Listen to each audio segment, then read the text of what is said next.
So, welcome to another One Piece Bounty Rush video. It's a little bit different, I know, but today I figured I'd start making how-to videos specifically for the different classes that One Piece Bounty Rush has. Now, we do have three classes, that is Defender, Attacker, and Runner.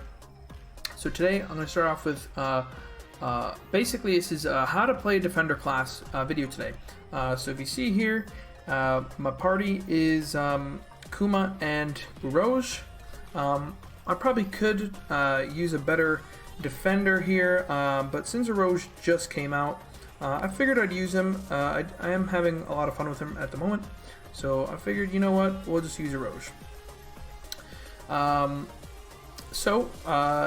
As this is the first installment of how-to series, I did release like a general how to play video recently, but this is like a little bit more specific, how to play Defender. I'll be releasing how to play Runner, how to play Attacker, as well as kind of a guide and tutorial on medals as well. That'll all come later, but let's focus on what's going on here, right?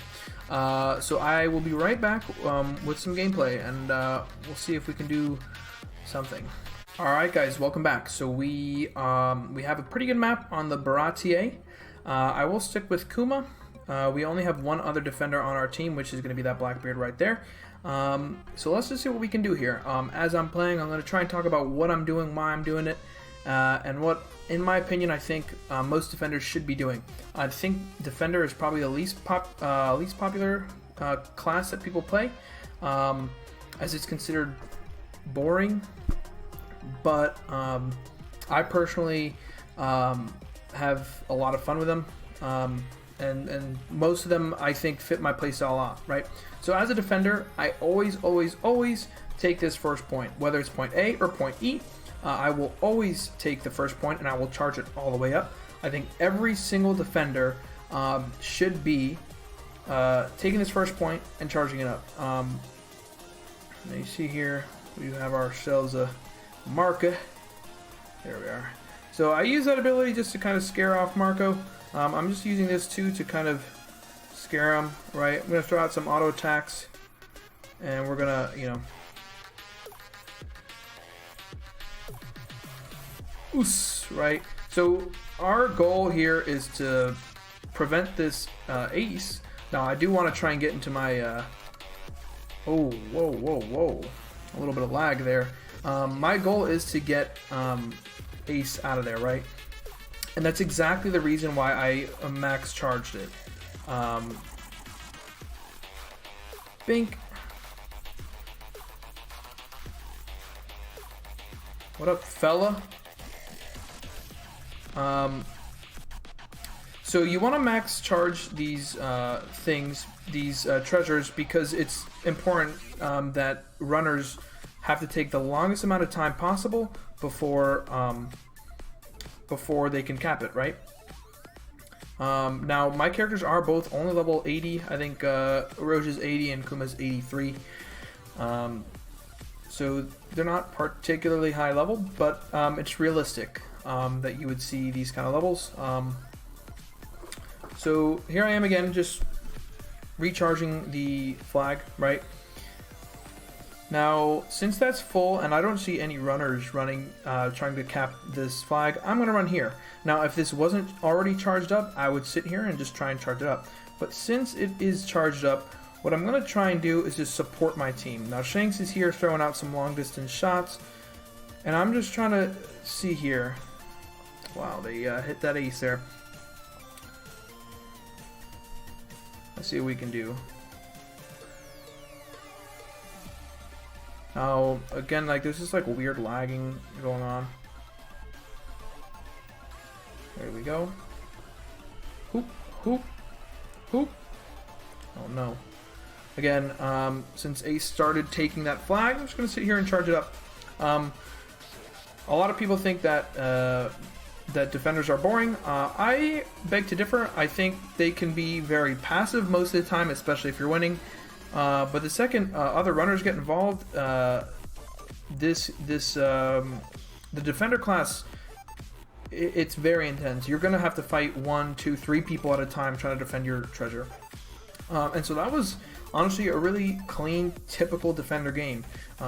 We sat there, we charged our flags, and we kind of stuck around and were a nuisance for the enemy team in order to prevent them from taking flags, right? So we're gonna see if we can try and jump into another one real quick, just to kind of show off some more Defender gameplay. See if I can find any more things to point out about what I'm thinking and why I'm doing the things I'm doing, and yeah, we'll see what we can do. But I'll be right back, guys. All right, guys.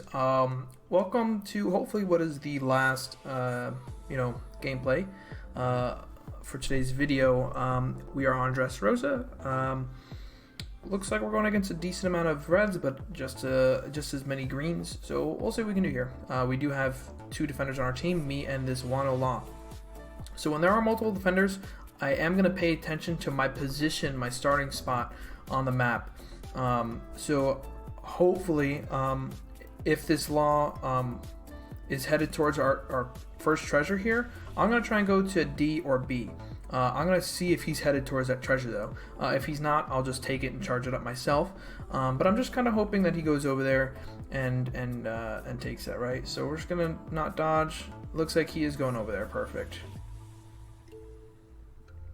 And we're just going to go this out.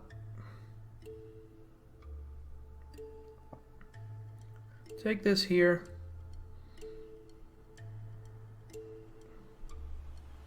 And I am going to back off just a little bit, because with whoa. With Snake Man and the double aces, it is a little bit scary. I'm going to back off a little bit more. And I'm just going to throw out this ability here. Now that does suck that ace just kind of nullified it. I'm going to back up again. Hopefully, yep, there we go. That's 1 KO here. It is tough. This is how I play Kuma though. You just want to just keep backing up and try and help your team from far away. You're no use to your teammates dead. Here we are, just charging it up here. We did finally cap this. So right now, all I want to do is I want to make sure that this stays capped. I want to make sure this stays topped off. Get away from me, Luffy. So here we are. I'm just throwing this out here. Boom.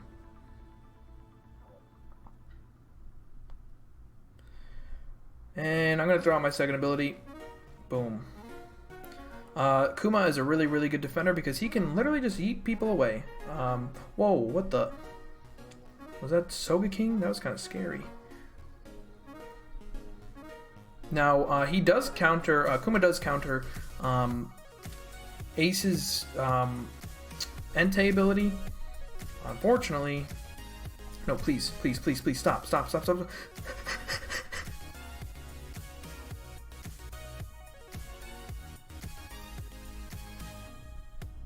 And take this.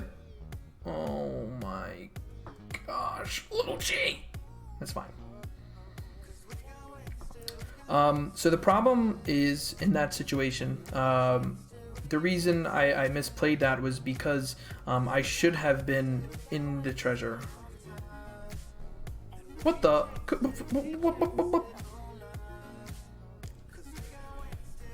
Yeah.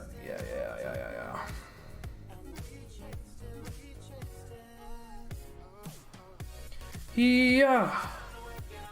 And they won, but that's okay. Whoa. They won, but that's fine, because that was a pretty decent showing about what you're going to be doing as a defender, even when you're losing. So, as you saw there, it was rough, to say the least. We did have a lead for about half the match, but they kind of just overwhelmed us and we couldn't do much. What I personally did wrong there was, as Kuma, I stayed too far away, and I should have tried to get a better position to attack the enemy team from and support my team. Because towards the end of when I died with Kuma, that Lucci really trapped me against like the corner there, and I misplayed that. It's not a big deal. We did get 6k points, and we did kind of show how I feel that Defender should be played in both matches. So as a Defender, just to recap everything we went through the gameplay and stuff like that, you do want to stay by your treasure. Charge up the first treasure, and then see where your teammates are, where the enemies are. And if you can, charge up the second treasure, make that your base of operations. Now, if you guys are ahead and the third treasure is yours, you want to charge up the third treasure, that middle point, and you want to make that your base of operations. To defend the middle point for as long as possible, hopefully, ideally, the whole game, will really give your teammates a lot of leverage when it comes to team fights, team boost and stuff like that. If you're losing, if you're down 2 to 3 or even 1 to 4, always go to the farthest treasure that you have. So if you're down 2 to 3, go to that second treasure if you can. Charge it up, make sure it's charged up, and just try and fight the enemy from far away. Characters like Kuma, Fujitora, dare I say Blackbeard, they are all really good at long-range combat. Kuma and Fujitora specifically. Blackbeard kind of yeets people away from like really far away and then just punches them in the face. You also have characters like, as you saw, Rouge, Magellan, Sengoku. They're all really good choices, but the base of the gameplay, what you really want to do is always going to be the same. Charge up those treasures, especially the first treasure. If you don't charge up the first treasure, that leaves characters like Doflamingo and Marco. It gives them free range to just go to your back treasure, capture that, and now your whole team's panicking because you lost the back treasure and you're playing a catch-up game of trying to catch all the treasures that these runners are taking, right? So the next video I will be doing is how to play attackers, which will probably be the simplest out of the three. And then the last one will be runners. After that, I will make a medal video. But until then, I will see you guys in the next video. So thank you for tuning to the channel. Thank you for watching. And I'll see you guys on the next one. Thanks.